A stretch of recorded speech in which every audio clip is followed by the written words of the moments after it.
સરકાર દ્વારા ટેકાના ભાવે ખરીદી શરૂ થઈ ગઈ છે। બગસરા યાર્ડમાં ટેકાના ભાવે મગફળીની ખરીદી શરૂ થઈ ગઈ છે।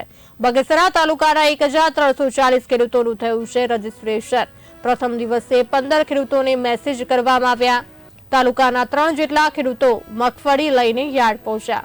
ટીમલા સેવા સહકારી મંડળી દ્વારા ખરીદી કરવામાં આવી રહી છે। તો સરકાર દ્વારા ટેકાના ભાવે ખરીદી શરૂ થઈ ગઈ છે। બગસરા યાર્ડમાં ટેકાના ભાવે મગફળીની ખરીદી શરૂ થઈ ગઈ છે।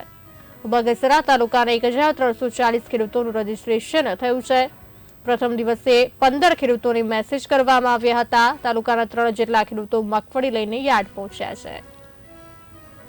આજરોજ બગસરા એપીએમસીમાં કેન્દ્ર સરકારની ટેકાના ભાવે ખરીદીની માટે અમારી સંસ્થા ટીમલા સેવા સહકારી મંડળી દ્વારા બગસરા તાલુકાના ખેડૂતો માટે સરકારશ્રીના ધારાધોરણ મુજબ ટેકાના ભાવે ખરીદી શરૂ કરવામાં આવી છે।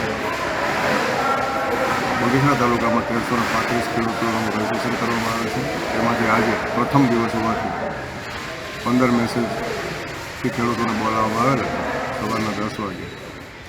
તો આજે 3 ખેડૂતો આવેલા છે અને તેમના જે સરકારની જે ધારાધોરણ મુજબ વ્યવસ્થિત ખરીદી કરવામાં ચાલુ કરવામાં આવી છે।